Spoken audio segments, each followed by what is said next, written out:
beneath the weight of time, beneath the rubble of empires and the silence of forgotten halls. History doesn't just sleep, it whispers. From the blistering sands of holy war to the sacred rituals of warriors long gone, from the beauty rites of queens and pharaohs to the hidden cisterns that once held a city's lifeblood, there are stories the textbooks never told you, stories of pain, pride, power, and people just trying to survive in worlds far more complex than we imagine. Tonight, we step into those worlds. We walk with Crusaders through mud and madness. We train with the first warriors under desert suns. We anoint our faces with the perfumes of ancient queens. And we descend, deep beneath Istanbul, into a cathedral of water and shadow. This isn't just history, it's experience, raw, real, and sometimes a little too human. So before you get comfortable, take a moment to like the video and subscribe, but only if you genuinely enjoy what I do here. And let me know in the comments, where are you tuning in from, and what time is it for you? It's always fascinating to see who is joining us from around the world, from midnight cities to sunlit mornings, all gathered here, around the same ancient fire. Now, dim the lights. Maybe turn on a fan for that soft background hum. And let's begin. The brutal reality of the Crusades. You've heard the sermon. The one shouted from the pulpit by a man in robes, eyes blazing, voice cracking with divine urgency. Sin, salvation, Jerusalem. He tells you it's your duty. That God has called you. That if you go, your sins, all of them, will be forgiven. And you believe him because you're tired. Tired of the same field, the same pig, the same life. And when someone whispers eternal glory, it sounds better than milking goats in the rain. So you sign up, or rather, you get drunk in a tavern, swear an oath to God, and wake up the next morning hungover, holding a wooden cross and someone else's boots. But you're proud, you're a Crusader now. You've got a red cross stitched onto your tunic, a blessing from a priest, and a dream, golden, glorious, bathed in light, of triumph, riches, and redemption. But here's the truth they didn't tell you. You don't have armor, not real armor. What you get is a chainmail shirt that smells like it lost a fight with a blacksmith. It's heavy, not a bit bulky, but soul-crushing, like being hugged by a sullen anvil. Your helmet is dented, cold, and fits like it was designed by someone who hated necks. Your legs, wrapped in wool like a sad present. And your boots, they're not boots, they're soft leather slippers that disintegrate after the first mile. By the time you take your first step out of the village, you've already got a blister that's thinking about starting its own church. And your weapon, a kitchen knife, a frying pan, maybe a sword borrowed from your uncle, so dull it actively dislikes you. Your neighbor Gerald brought a rake and a really aggressive attitude. You look at yourself in the cracked mirror of a well bucket and whisper, I look like a knight. You don't. You look like a scared turnip wrapped in steel and optimism. But it's too late. The crusade is moving. Trumpets sound, or maybe it's just a guy yelling. Either way, you're marching, not in a glorious charge, but in a long, groaning shuffle across Europe, dragging carts, goats, children, and one man who insists on bringing a piano. The sun is out, cheerful, you are not. Sweating in places you didn't know had sweat glands, thighs chafing like divine punishment. Water warm, tasting like iron and regret. And then the rain comes. Not gentle rain, biblical rain. The roads turn to mud. You fall, twice, the goat laughs. By nightfall, you've walked 12 miles and feel 12 years older. You lie in wet grass beside a man whose snoring could be classified as a war crime. You sleep like a brick in a bucket, poorly and with consequences. By day 4, hunger sets in. Not just hunger, holy hunger. The kind of gnawing, desperate emptiness that makes you consider eating your own boot. Breakfast is a hunk of black bread, so dense it could be used as siege equipment. Lunch. There is no lunch, only the memory of lunch. Dinner is stew. glorious, mysterious stew. No one knows what's in it. Everyone eats it anyway. You find something chewy. You don't ask questions. Someone says it's rabbit. Someone else says boot. Both are plausible. And the smell, oh, the smell. It starts around day 5. A collective aroma. A walking cheese wheel of sweat, dust, and medieval body odor. No soap, no baths, just river water so filthy you'd rather keep the grime. Lice move in. You name them, they're winning. One guy thinks his helmet is haunted. It's not. It's just rust, and everyone itches. It becomes the unofficial rhythm of the march. Scratch, scratch, shuffle, groan. Then the sickness hits. Medieval medicine isn't science. It's prayer, bleeding, and being told to walk it off. Spoiler, none of it works. Coughs spread like gossip. Fever, chills, swelling. Organs go on strike. You see someone get cured with a hot poker. Suddenly, you feel much better. Sanitation. Theoretical. Water sources, shared with horses, and their back ends. You drink it anyway. Hydration is hydration. The priests say it's a test from God. You say it's because no one washes their hands. And the locals, they don't welcome you. They bar the gates. They charge you a chicken just to use the well. You try to ask for water. Accidentally propose to a goat.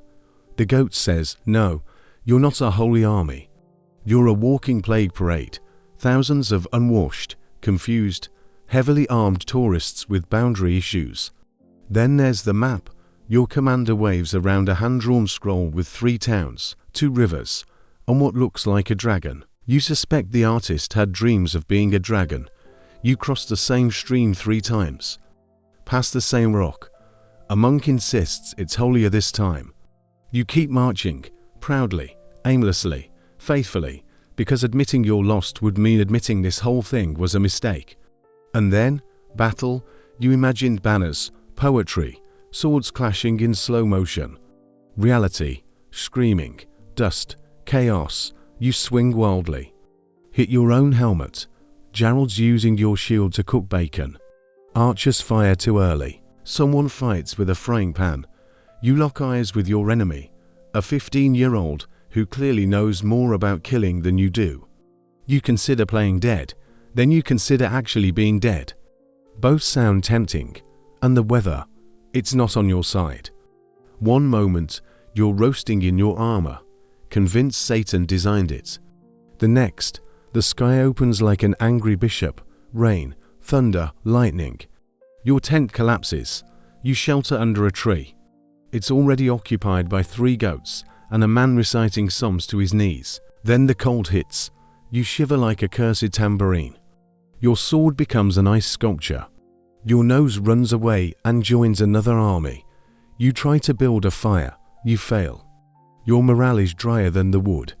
And the unity, forget it. You're supposed to be united by faith. Instead, you're divided by language, calendar, and whose scent is better. The Byzantines hate you. The locals don't know if you're friend or foe. Muslims aren't even one army. They're Fatimids, Seljuks, warlords switching sides mid-battle. You chase a guy one day. The next, he's eating your last onion and explaining regional politics. And your fellow Crusaders, a toothless baker with a rolling pin. A monk named Tebal who's definitely stabbed someone for bread. Gerald, shirtless, with a cross painted on his chest in soot, claiming he's God's muscle, your commander. A 19-year-old noble with great hair and zero strategy. Once charged the wrong way, said it was a master plan. You lay siege to a city. No food, no sanitation, catapults collapse, battering rams burn. You eat rats, you eat hope, morale is low. Someone tries to play the lute. It sounds like a goat drowning in wine. Then, the gates open. You charge, not in glory, in chaos, you trip. Someone steps on your back, inside. It's smoke, screaming, looting. A knight carries a chandelier. Gerald finds a barrel of wine. Declares himself lord of the alleyway. You find a relic. Could be a saint's toe, could be a chicken bone.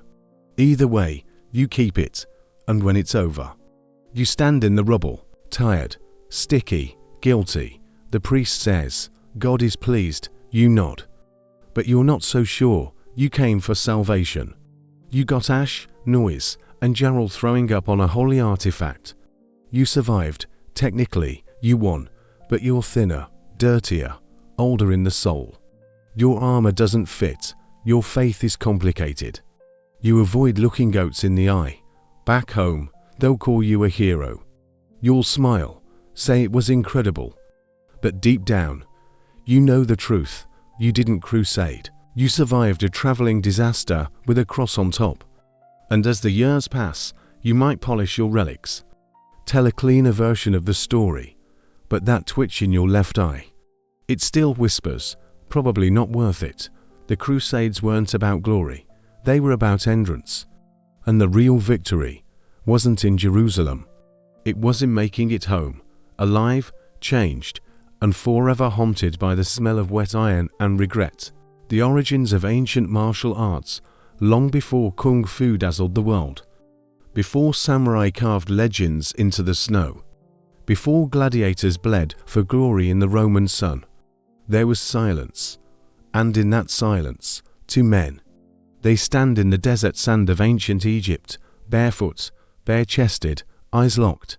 No armor, no weapons, just breath, balance, and the weight of centuries pressing down on their shoulders. They circle, one faints, the other lunges. And in that moment, over 4,000 years ago, the first martial art was born. This was wrestling, not crude brawling, not mindless violence, but a system, a science of the body, a dance of dominance and control. In the tomb of Bani Hassan, archaeologists found a mural, over 400 distinct wrestling holds carved in limestone, shoulder throws, hip tosses, leg sweeps, locks so precise they could have been drawn yesterday.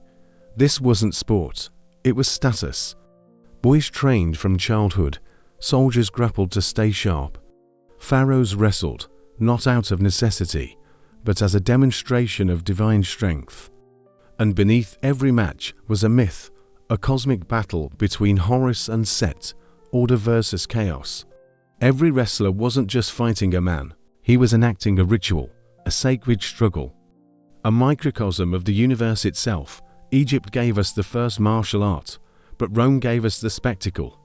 Enter the gladiator, not a brute, not a criminal, but a weapon forged in the fire of the Ludus, Rome's brutal training schools.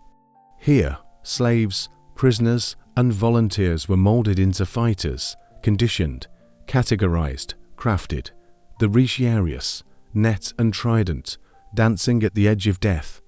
The cicuta, shield and short sword, built to crush. Every move calculated, every weakness studied. Their instructors, the Lanistae, were masters of pain and precision. This was martial art as entertainment, as politics, as power. And yet, beneath the blood and sand, there was discipline, footwork, timing, distance. The gladius wasn't just a sword, it was the soul of Roman combat. And some rose from the dust, like Spartacus. A gladiator who broke free, who nearly toppled an empire. His legacy, not just rebellion, but proof that even in chains, a warrior's spirit can ignite a fire.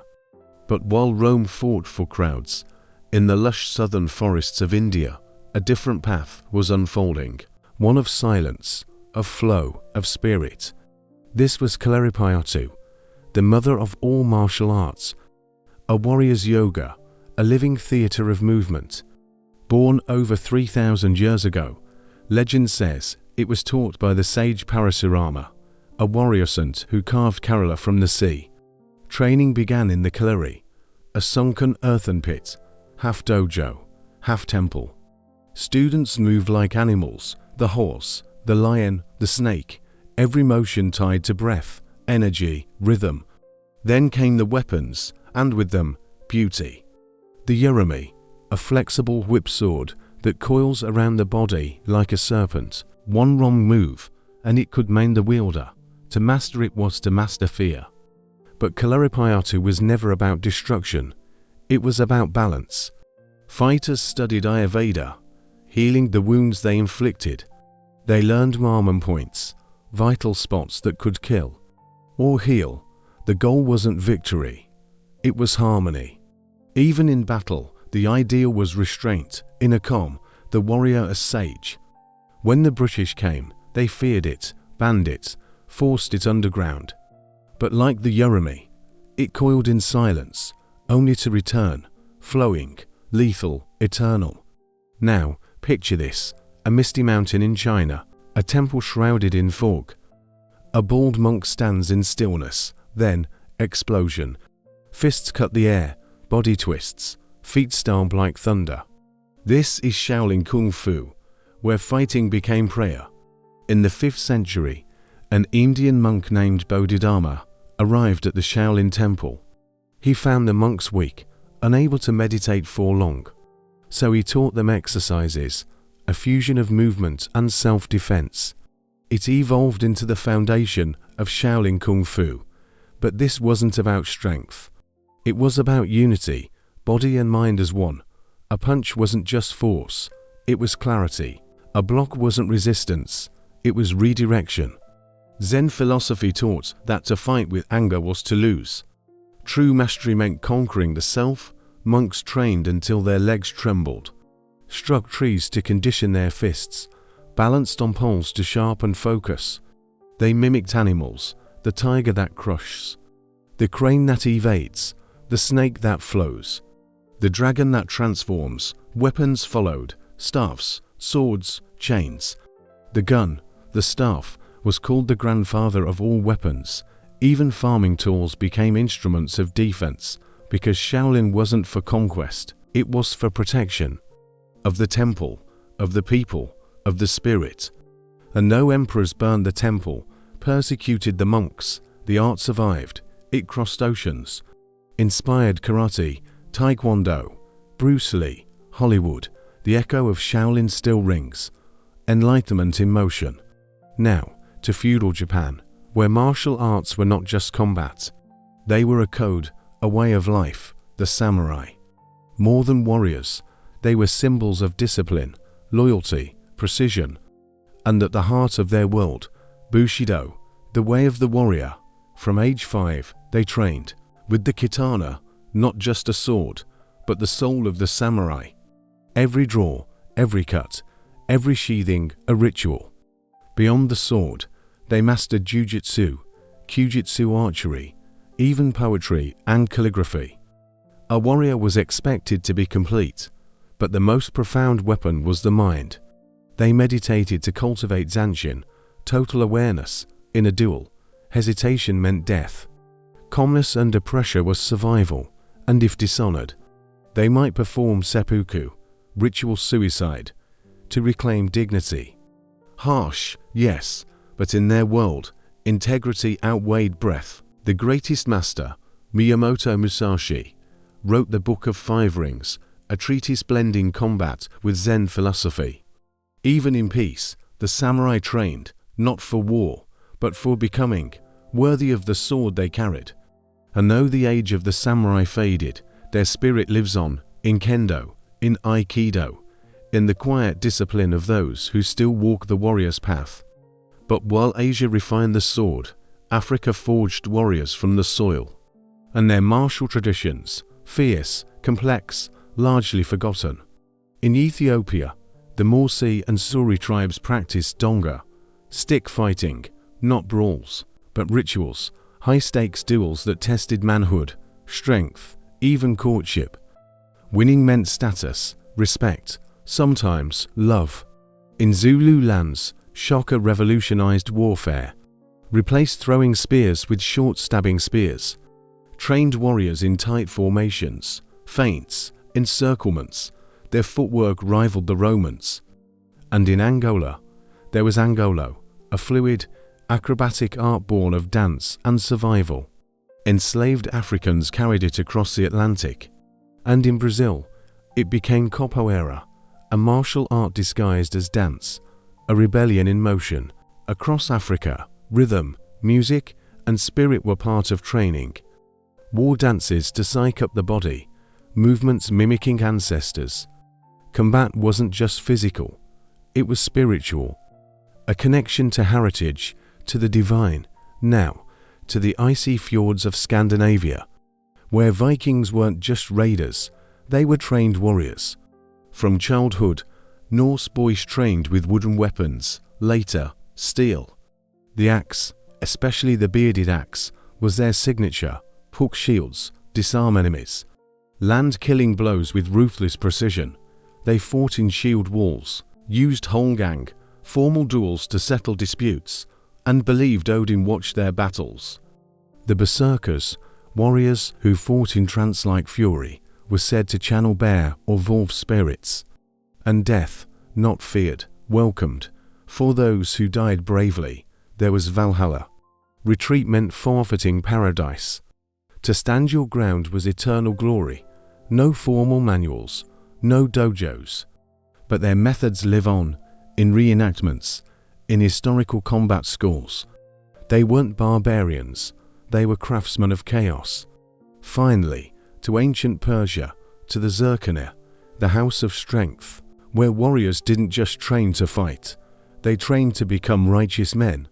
For over 2,000 years, men gathered in this sacred gym, barefoot, bare-chested, to the beat of a drum and the chant of the unwashed, the spiritual coach.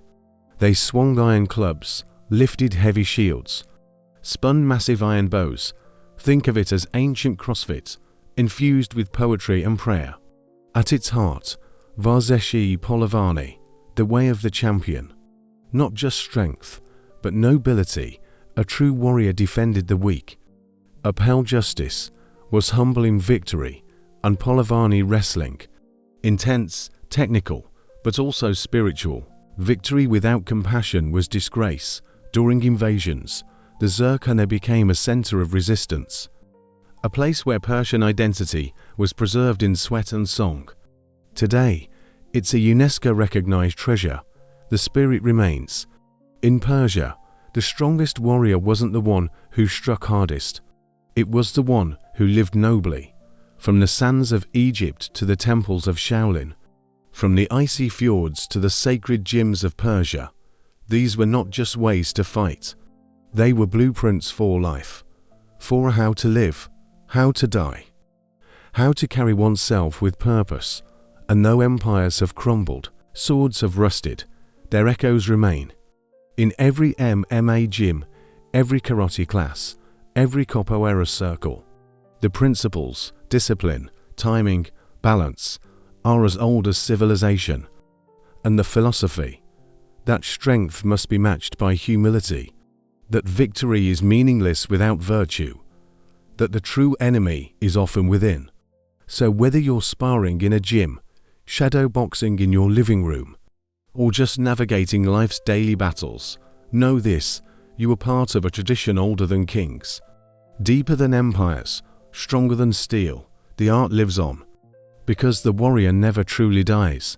Beauty rituals in ancient civilizations. Beneath the desert sun, along the banks of the Nile, a woman kneels before a polished bronze mirror. Her fingers dip into a small alabaster jar. She draws out a dark paste, galena ground from lead, mixed with oils of lotus and myrrh. With steady hands, she traces the lines of her eyes, not for vanity, not for seduction, but as an act of protection, of piety, of alignment with the divine. This is ancient Egypt, where beauty wasn't adornment, it was virtue. To the Egyptians, the body was a vessel of Mat, the sacred order of the cosmos. To be beautiful was to be in harmony. Each morning, men and women alike anointed themselves in ritual. Unwashed, creamy balms of animal fat, beeswax, and olive oil shielded skin from the relentless sun. They weren't just moisturizers, they were armor. And they were scented with frankincense, with myrrh, with the breath of the gods, so that even in death, the soul would carry its fragrance into the afterlife. And the eyes, oh, the eyes, kohl wasn't makeup, it was magic. Applied in bold, almond-shaped strokes, it warded off evil, repelled disease, and honored Horus, the falcon god, whose eye symbolized healing and wholeness. Green malachite shadow evoked rebirth, red ochre on the lips and cheeks called upon Hathor, goddess of love, music, and joy. Wigs, woven from human hair and gold wire, kept heads cool and clean beneath towering headdresses, and scented wax cones, worn atop the hair during banquets, would slowly melt, releasing perfume with every breath. Because in Egypt, beauty didn't end with life, it transcended it. Mummies were buried with their cosmetic kits, palettes, coal tubes, jars of oil, because in the afterlife, you still had to look divine. Now, travel north, to the sun-drenched shores of the Aegean, to ancient Greece, where beauty was not just seen, it was philosophy. Here, to be beautiful was to be kalos kagathos, noble and good. The Greeks believed the body reflected the soul. A sculpted face, a balanced brow. These were not accidents of nature, but signs of inner virtue. Perfection wasn't desired, it was demanded, by the gods, by the poets, by the very stones of the Acropolis. Women sought pale skin, a mark of status, of leisure, of not toiling under the sun. They used white lead, chalk, even crushed pearls, dangerous, yes, but worth the risk. Cheeks were tinted with red ochre, lips stained with berry juice, subtle, never garish, too much color. That was for courtesans. For the respectable woman, beauty was restraint, balance, a whisper, not a shout. Eyes were lined with soot, softly, not the bold drama of Egypt, but a gentle shadow, like twilight. And eyebrows, joined. The unibrow are celebrated as a sign of intelligence, of purity. Women would even paint the space between their brows to complete the look. Hair was lightened with vinegar and sunlight, saffron for gold. Braided, coiled, crowned with ribbons or golden wreaths. Men, too, cared beards trimmed, curls oiled, bodies trained in the gymnasium not just for strength, but for form. Because in Greece, the ideal wasn't just beautiful, it was eternal, carved in marble, worshipped in temples, dreamed of in every mirror. But if Greece was philosophy, Rome was theatre. Here, beauty was power, performance, a weapon. Roman women didn't whisper their beauty, they announced it.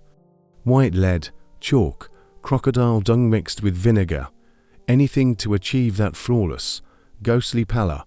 Face masks of honey, milk, and barley promised youth. Rouge, from red ochre, cinnabar, mulberry juice, blazed across cheeks and lips in layers, and eyes, dramatic. Soot, antimony, child rose petals, anything to mimic the Egyptian gaze, now reborn in Roman fire. Eyebrows were plucked, shaped, darkened with burnt cork, perfume, obsession. Rose, cinnamon, spikenard, layered on skin, hair, even togas. A woman's scent was her signature. And wigs, fashion. Blonde ones, made from the hair of Germanic slaves, were the height of luxury. Piled high in curls and coils, held with ivory pins, a crown of status. But it wasn't just women, men perfumed their robes. Slaves carried scented oils, even moralists like Seneca scolded the excess, but no one stopped. Because in Rome, appearance was identity. Every pigment, every braid, every drop of perfume told the world, this is who I am. This is what I want to be. Now, to the Fertile Crescent. To Mesopotamia, where beauty was magic. In Babylon, in Nineveh, in Ur, cosmetics weren't just tools, they were amulets. Oils of sesame, almond, and cedar wood weren't just for soft skin, they carried divine energy. Applying them was a ritual, a prayer, a way to align the body with the gods. Eyes were again the focus, darkened with charcoal, lead, crushed minerals. The exaggerated eyes in Mesopotamian statues. Not artistic exaggeration, they reflected real life. A shield against the evil eye, a defense against disease. A call to Ishtar, goddess of love, war, and beauty. Face creams were recorded on clay tablets, recipes of crushed date stones, beeswax, milk, clay masks for blemishes, salt scrubs for renewal. Hair was oiled, braided, adorned with beads and ribbons, and incantations, common. A spell might instruct, anoint with this oil, and you shall be loved. Cosmetic rituals were overseen by temple priests. Because in Mesopotamia, beauty wasn't vanity, it was enchantment. Each gaze in the mirror, a conversation with the divine. Now, to the Indus Valley, to Harappa, to Mohenjo-daro, where beauty speaks in silence. We have no written records, no grand temples, no royal portraits. But we have artifacts, and they tell a story.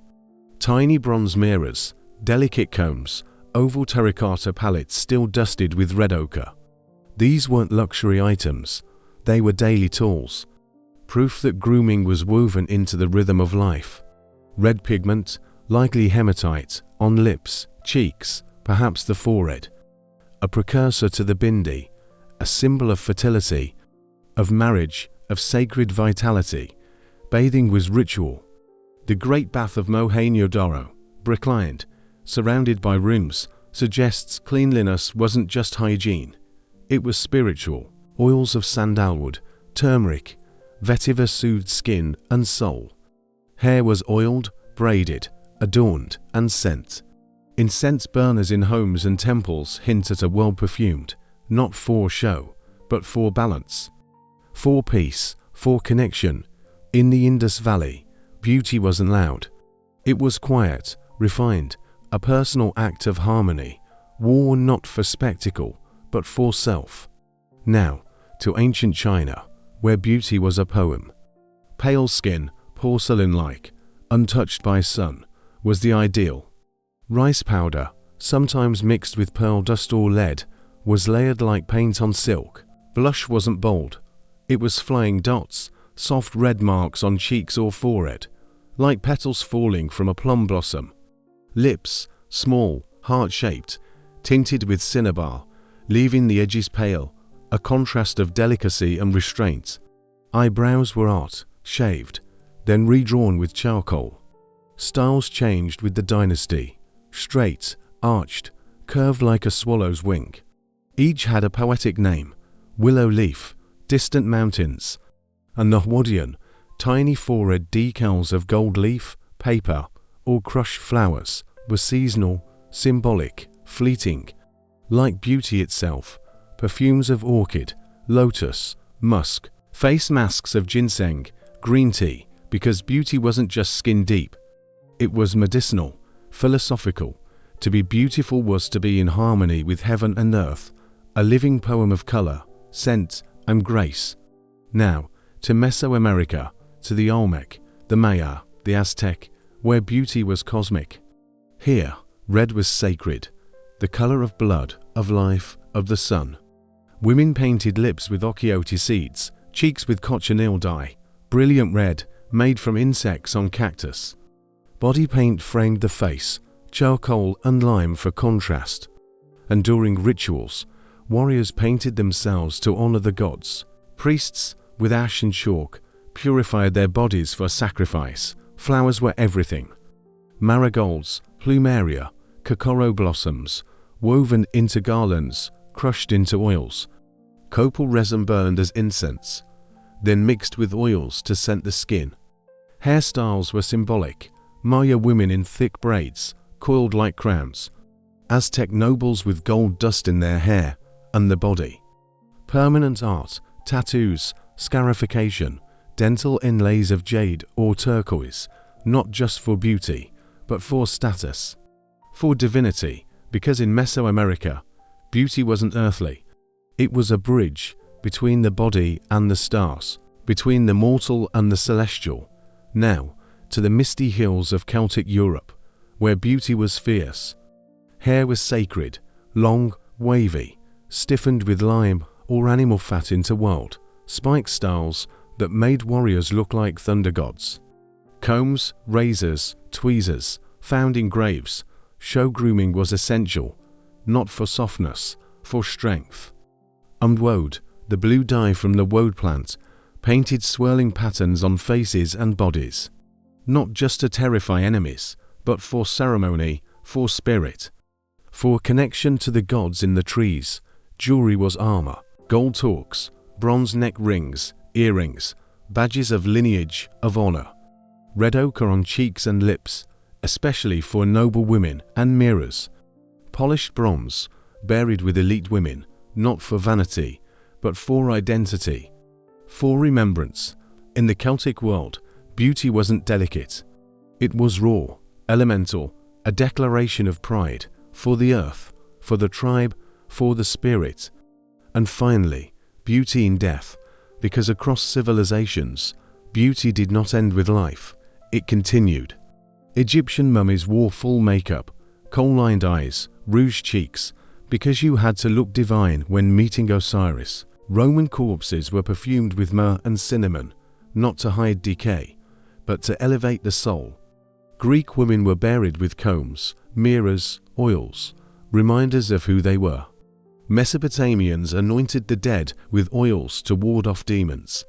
Even prehistoric burials, red ochre sprinkled over bones, suggests that the desire to sanctify the body in death is as old as humanity.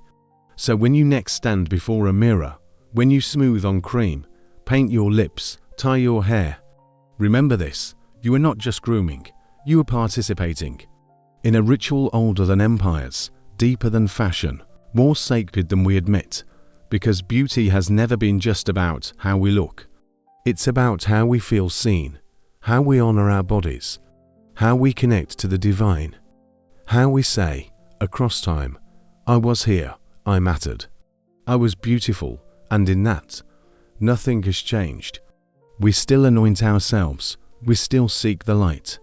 We still want to be remembered, not just for what we did, but for how we appeared in the world. The Basilica Cistern, Istanbul's sunken cathedral beneath the chaotic rhythm of Istanbul, the fairy horns on the Bosphorus, the clatter of tea glasses, the footsteps of millions rushing between minarets and markets. There is silence, a deep, cool, echoing silence.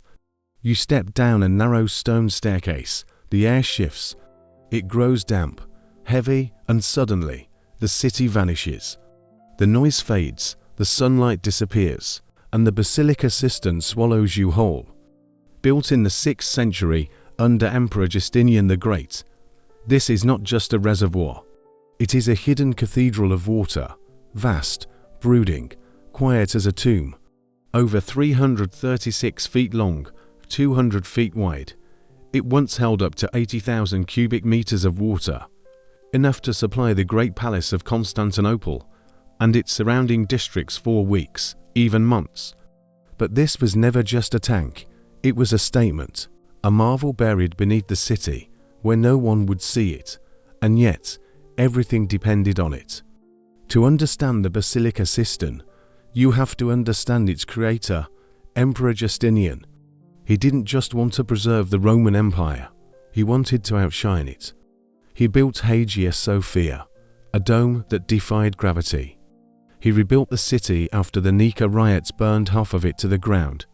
And beneath it all, he built this, a subterranean heart, a silent, unseen lifeline. Construction began around 530 to see thousands of laborers, many of them prisoners of war, carve this space from the earth. They built a chamber nearly the size of a cathedral, supported by 336 marble columns, most towering over 30 feet tall. They weren't building for show, they were building for survival. Because Constantinople was under siege again and again, by Persians, by Arabs, by Bulgars, by Crusaders, when the aqueducts were cut, when the fountains ran dry, when the city above was starving for water, the cistern remained, full, calm, ready. Its water came from the Belgrade forest, over 12 miles away, channeled through ancient aqueducts that still stand today. It wasn't just functional, it was revolutionary, covered, protected, shielded from heat, contamination, and war. In an age when cities could die of thirst, this was a miracle, and yet it asked for no praise, no triumphal arch, no golden inscription.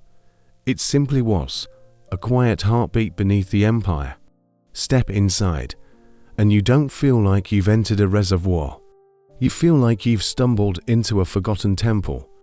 A forest of stone rises around you, columns of marble, some smooth, some fluted, their capitals carved with scrolls, leaves, and forgotten gods, Doric, Ionic, Corinthian. They stand in perfect rows to 12 by 28, like a sacred geometry carved in stone. But look closer. These columns weren't made here. They were reclaimed, pulled from older Roman and Greek temples, dragged through the city, and repurposed as foundations for a new empire. This is spolia, the art of recycling ruins. And it wasn't just practical, it was symbolic. Justinian wasn't just building a city, he was building a legacy, on the bones of the old world. The vaulted ceilings curved gently overhead, distributing weight like a whisper. The brick walls are thick, waterproofed with layers of ancient mortar. And the water, black, still, reflective, ripples only when a drop falls from above. It's not just engineering, it's poetry in stone and water. You walk on a raised platform, just above the surface. Your reflection stares back, fractured, ghostly. And for a moment, you're not sure if you're in the present, or if the past has reached up to meet you. But this place holds more than water. It holds secrets. In the far northwest corner, tucked beneath the massive columns, lie the most mysterious relics of the entire system, the stone Medusa heads. One lies sideways, the other upside down. No inscriptions, no explanations, just ancient faces, carved in perfect detail, staring out from the shadows as if waiting for someone to ask the right question. Where did they come from? Scholars believe they were taken from a Roman temple, perhaps a public building, perhaps a monument to forgotten gods, and reused here as column bases. But why place them like this? Why upside down? Why sideways? Some say it was practical, a way to make the blocks fit, but the Byzantines were too precise, too symbolic, for that to be the only reason. Others believe it was intentional, a way to neutralize Medusa's power, to render her petrifying gaze harmless, to defang the myth, to bury the monstrous beneath the empire. And yet, there's another possibility. In Greek mythology, Medusa's head was used by Perseus as a weapon. Even in death, her image was apotropaic, meant to ward off evil. Could she be here not as a prisoner, but as a guardian, a protector of the sacred water below? Visitors still pause before her. The air feels heavier, darker. You don't just look at Medusa here, you feel her watching you back. And then there's the tear column, one of the few columns carved with swirling patterns that resemble peacock eyes. Or tears. Some say it honors the slaves who died building this place, a silent memorial in stone. Legend says, if a drop of water falls from it onto you, it brings good luck. A somber blessing in a place already heavy with memory. Because this system wasn't just about survival, it was about symbolism. In Byzantine theology, water was life, rebirth, purification. To be baptized was to pass from death to life. And no, this reservoir wasn't used for ceremony. Its very presence, beneath the palace, near Hagia Sophia, felt like a liminal space, a place between worlds, between earth and empire, between history and myth. After the Ottoman conquest in 1453, the system was sealed, forgotten. Locals whispered of damp basements, of buckets lowered through floorboards, of fish pulled from beneath their homes. It wasn't until the 1540s that a French scholar, Petrus Gillius, followed the rumors, descended into the dark, and rediscovered it, a lost wonder of the Byzantine world, preserved beneath the Ottoman capital. Today, it stands restored, lit by amber lights, filled with the soft sound of dripping water, and it still feels like a sacred space, not a ruin, not just a tourist site, but a living monument where time drips slowly from the ceiling, and the ghosts of emperors walk silently between the columns, narrator softly. So when you walk through the Basilica Cistern, when you see the Medusa, the Tear Street column, the endless forest of stone, Remember this, you're not just standing in a water tank, you're standing in a dream of empire. A place where silence speaks louder than war, where beauty and function are one. Where water, quiet, still, eternal, became the most powerful weapon of all. And beneath your feet, the city still drinks and remembers. The Medusa and the weeping column, secrets beneath Byzantium, walk deeper into the silence. The columns rise around you like sentinels from another world. Your footsteps echo, the air is cool, the water black. And then, you see it, in the far northwest corner of the Basilica cistern, half submerged in shadow, two stone faces stare back at you. Not just any faces, Medusa. One lies sideways, the other upside down. No inscriptions, no warnings. Just ancient gorgons, their serpent hair frozen in stone, their eyes wide with eternal stillness. They are not part of the grand design. They are not symmetrical. They are not even upright. And yet, they hold up the empire. These are not decorations, they are riddles. And for over 1,500 years, they have asked the same question. Why are you here? Because the truth is, these heads don't belong.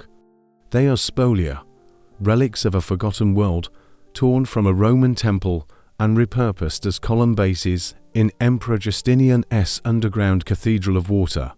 Scholars believe they were taken from a public building, perhaps a forum, perhaps a monument to gods long abandoned. But why bring them here? To a place few would ever see, to a reservoir where beauty was not required, only function. Some say it was practical, a way to make the blocks fit.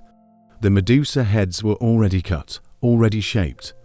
Turn one sideways, the other upside down, and suddenly, they support the weight of the arch above. Efficient, simple, done. But the Byzantines were not simple people.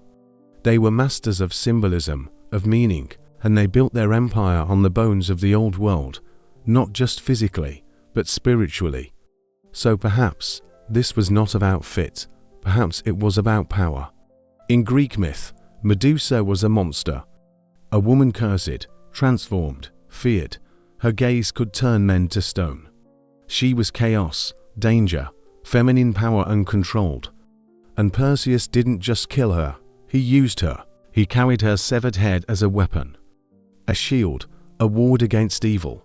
That's the key, apotropaic magic. The idea that an image of something terrifying can deflect terror. Medusa's face was carved on shields, on doors, on amulets, not to honor her, but to use her. To say, let the evil look here, let it turn to stone. So could she be here, beneath Constantinople, not as a prisoner, but as a guardian, a silent protector of the sacred water, a final defense against unseen forces, a warning to spirits, to invaders, to time itself. Do not pass. You will be turned to stone. Or, could this be an act of domination? A political statement carved in stone, by placing Medusa, the monstrous, the rebellious, the defeated, beneath the feet of the empire, literally upside down and sideways, is the Byzantine state saying, we have conquered even the myths of Rome, we have buried the old gods, we have remade the world. She's not just supporting the column, she's subjugated by it, and yet, there's something else, something quieter, something older, because in that same corner, just steps away, stands another mystery, the tear column. It's one of the few columns carved with swirling patterns, concentric circles that spiral like peacock eyes, or like tears. Some call it the weeping column, and legend says it cries that if a drop of water falls from it onto you, it brings good luck, a blessing, a somber grace. But others believe it's a memorial, a silent tribute to the thousands of laborers, slaves, prisoners, nameless workers who died building this place, who gave their lives so that Constantinople could drink. And now, centuries later, the column still weeps for them. There's no proof, no inscriptions, no records, but the feeling is real. Stand before it, and the air grows heavier, the silence deepens. You don't just see the column, you feel it watching, listening, remembering. And isn't that what this place is? A tomb of memory, a vault of forgotten stories. The Medusa heads, the tear-streaked stone, the water that never dries. They aren't just architecture, they are witnesses.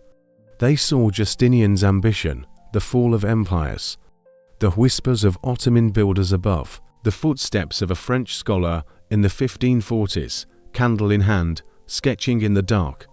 They saw the city burn, they saw it rebuild, they saw it forget, and then remember again. So when you stand before the Medusa, when you feel the cool drip from the weeping column on your skin, ask yourself, are you looking at a monster, a protector, a prisoner of history, or are you standing in a place where myth and engineering, power and poetry, fear and beauty, all converge in the dark? Because in the Basilica Sistine, nothing is just what it seems. The water reflects more than light. It reflects time. It reflects belief. It reflects the human need to mean something, even in the dark. And these columns, they don't just hold up the ceiling, they hold up the weight of story, of a civilization that knew, even in silence, even underground, even in water, we must leave a mark. A face, a tear, a whisper from the deep. Look into Medusa's eyes. She's not turning you to stone. She's asking, do you remember me? And the column, it's not weeping for the past. It's crying for those who still walk these halls, searching for meaning, in the dark. Rediscovery and legacy of the Basilica Sistine for nearly a century. It slept, not forgotten entirely, but ignored. Buried beneath the weight of a new empire, the rise of minarets, the call to prayer echoing over the ruins of Rome's last great city. After the fall of Constantinople in 1453, the Ottomans, brilliant engineers in their own right, built their own aqueducts, their own fountains, their own grand hammams fed by fresh mountain water. The ancient Byzantine world beneath their feet, it was no longer needed. So the entrances to the Basilica Sistine were sealed, its purpose erased, its name faded into silence, and yet it didn't disappear, because the Sistine wasn't just stone and water. It was presence, and presence has a way of refusing to be forgotten. In the neighborhoods near Hagia Sophia, something strange began to happen. Basements stayed damp year-round. No matter how many fires were lit, how many rugs were laid, the floors were cold, moist, and sometimes moving. Locals whispered. They said they could drop a bucket through a crack in the floor and pull up not dirt, but water, cold, fresh, and once, a fish, a carp, they said, swimming in the dark, beneath someone's kitchen. Was it a miracle, a curse, or just the stubborn persistence of an empire that refused to die? No one knew, but the stories spread, of houses with rivers under their foundations, of children hearing echoes when they pressed their ears to the floor, of dreams filled with columns and dripping stone. The system was gone, but it was still there. Then, in the 1540s, a man arrived. Not a soldier, not a conqueror, but a scholar, Patrice Gillius, a French traveller, sent by King Francis I to study the ancient texts and monuments of this city, once called Constantinople, now Istanbul. He was curious, persistent, and he asked many questions. When he heard the rumors of water beneath homes, of fish in basements, of a lost reservoir older than the Ottomans themselves, he didn't laugh. He investigated. He knocked on doors. He listened to old men in the markets. He followed the damp. And eventually, he found an entrance, likely through a private home, a trapdoor hidden beneath a rug, forgotten for generations. He lit a candle, and he descended. What he saw took his breath away. A forest of columns, stretching into darkness. Water, black and still, reflecting the flicker of his flame-shuttered sky. The air, cool, heavy, ancient, and silence. Not empty silence, but the kind of silence that listens back. He rowed a small boat through the Sistine, sketching as he went. He measured the columns. He noted the carvings. The Medusa heads, the weeping column. He wrote of a space larger than any cathedral in Europe, a marvel of engineering, buried like a secret, and when he returned to the surface, he carried not treasure, but truth. The basilica system was real, and it had survived. His writings introduced this lost wonder to the Western world, a relic of Byzantine genius, preserved beneath the Ottoman capital. But even then, no one rushed to restore it. No grand reopening, no celebrations. It remained quiet, still, a ghost in the foundation of the city. It would take centuries before the system rose again. In the 20th century, Turkish authorities finally decided to drain, clean, and restore it. They pulled up centuries of mud, algae, and decay. They reinforced the arches. They installed walkways just above the waterline. They lit the space with soft amber light, not to dazzle, but to reveal, and slowly, the system returned, not as a water source, not as a secret, but as a monument, a place where time itself seems to pool and reflect. Today, thousands walk its pathways every day. Children hush without being told. Photographers lower their cameras, stunned.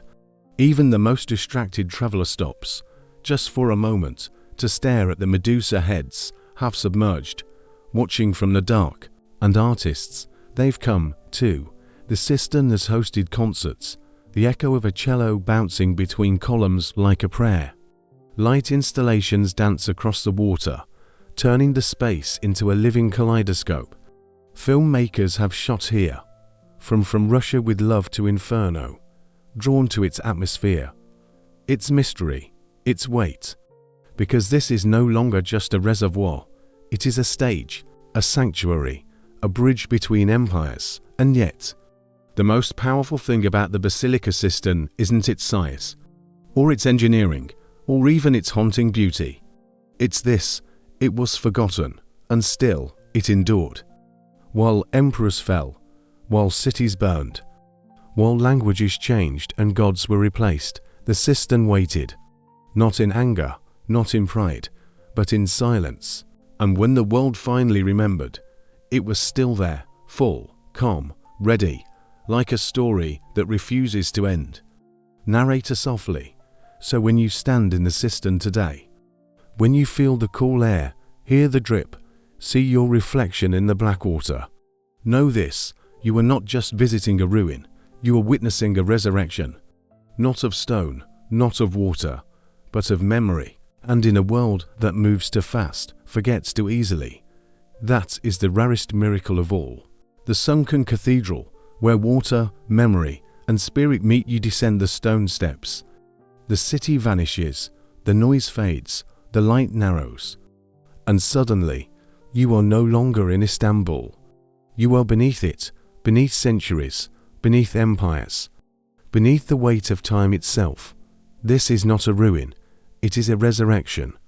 A place where silence speaks louder than war, where water doesn't just flow, it remembers, and where architecture doesn't just stand, it watches. This is the basilica system, not just a reservoir, not just a relic, but a sacred space, reborn not for utility, but for meaning. For centuries, it slept, sealed, forgotten, a ghost beneath the Ottoman city. Its columns stood in darkness, its water reflected no one. And yet, it waited, patient, still, like a story too powerful to disappear. Then, in the 20th century, the world remembered. Turkish authorities drained the centuries of mud, algae, and decay. They cleaned the marble, reinforced the arches, and installed walkways just above the waterline. They didn't rebuild it, they revealed it. And in doing so, they didn't just restore a structure, they awakened a spirit. Today, when you step into the cistern, you don't feel like a tourist. You feel like a pilgrim. Children hush without being told. Photographers lower their cameras, stunned. Even the most distracted traveler stops, just for a moment, to stare at the Medusa heads, half submerged, watching from the shadows. This is no longer a forgotten tank. It is a living monument, a place where history doesn't just echo, it breathes. And because of that, the cistern has become something unexpected, something beautiful. It is now a stage, a canvas, a sanctuary for art, music, and the soul. Over the past 2 decades, this ancient space has hosted concerts, the deep resonance of a cello bouncing between columns like a prayer, art installations, beams of light dancing across the black water, turning the chamber into a pool of color and reflection, soundscapes, echoes of chanting, whispers of ancient languages, layered over dripping water like a ritual from another world. Filmmakers have come, too. From Russia with Love to Inferno, the cistern's atmosphere, its mystery, its depth, has drawn storytellers who understand. This is not just a location. It is a character, a silent witness, a bridge between empires. And in recent years, performances have returned, not of war, but of beauty. Dancers move between the columns like spirits. Musicians play beneath the vaulted ceilings as if channeling the ghosts of Byzantium. The cistern doesn't just allow these moments, it invites them, because it understands. Even in darkness, there is light. Even in silence, there is song. But beyond the art, beyond the tourism, there is something deeper, something older. This place is spiritual. Not because it's a temple, not because it has altars or icons, but because it feels like one. Step inside, and the world above, its rush, its noise, its chaos, falls away. Your breath slows, your thoughts quiet, and for the first time in days, maybe weeks, you are still. The Byzantines understood this. They built this cistern not just to store water, but to honor it. In their theology, water was life, rebirth, purification. To be baptized was to pass from death to life. And though this reservoir wasn't used for ceremony, its very presence, beneath the Great Palace, near Hagia Sophia, felt like a liminal space, a place between worlds, between earth and empire, between history and myth. The Ottomans, too, revered water. Their palaces, gardens, and mosques were designed around fountains and pools. In Islam, water is Rama, mercy, a symbol of paradise. And so, when they found this Byzantine marvel beneath their feet, they didn't destroy it, they let it be. Because even in conquest, some things are too sacred to touch, and today, the cistern still holds that thin veil between the seen and unseen, the past and present, the physical and the eternal. You don't just walk through it, you pass through it, like a ritual, like a dream. And then there's the psychological weight of this place. The way light filters through the columns, the way your reflection shatters on the water surface, the way every footstep echoes, not just in the chamber, but in your chest. It's not just awe, it's recognition, a feeling that you've been here before. Not in this life, but in memory, in dream, in blood. Because the cistern doesn't just hold water, it holds stories of the slaves who built it, of the emperors who depended on it, of the scholar who rediscovered it, of the artists who now breathe life into its silence. And when you stand in the center, surrounded by 336 columns, your reflection staring back from the black water, you realize you were not just observing history, you were part of it. A fleeting moment in a river that has flowed for 1,500 years. So when you leave, when you climb back into the sunlight, back into the noise of Istanbul, you carry something with you. Not just a photo, not just a memory, but a feeling that in a world obsessed with speed, with spectacle, with the new, there are still places that refuse to rush. Places where time pulls, where silence speaks, where beauty and function are one. The Basilica cistern was built as a lifeline, a military asset, a solution to thirst.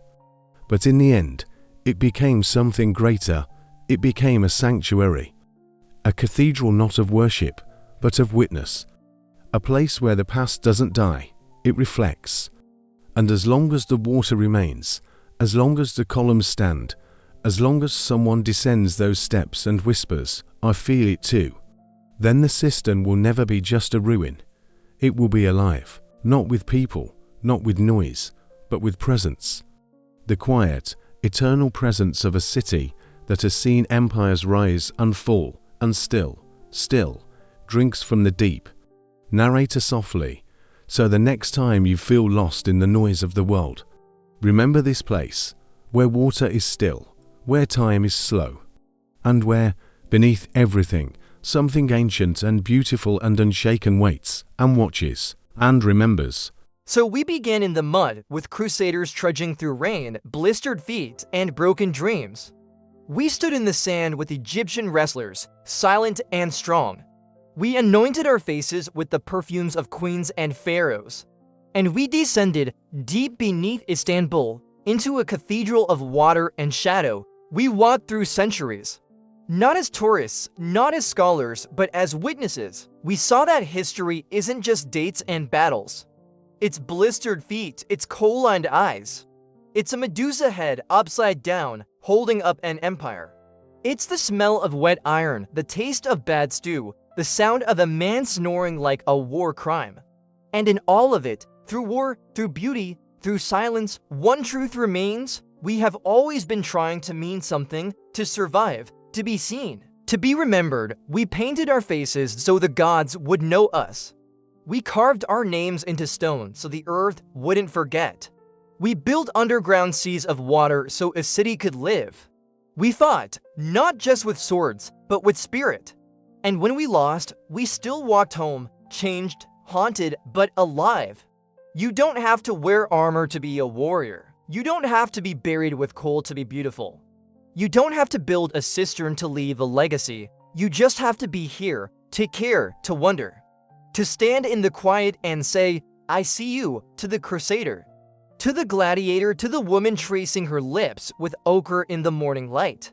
Because that's what this has been about, not just history, but recognition, a quiet act of remembrance across time. So as you step back into your world, with its noise, its speed, its endless scroll, carry this with you. You are part of a story older than kingdoms, deeper than empires, stronger than stone.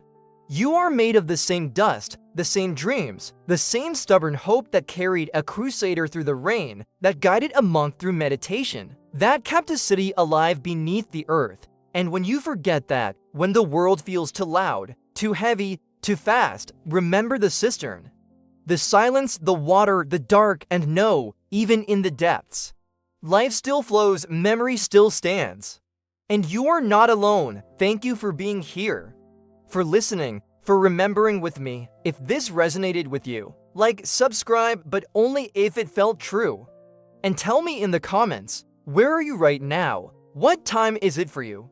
Because somewhere in this moment, a drop of water is falling in a 1,500-year-old cistern, and someone, somewhere, is listening.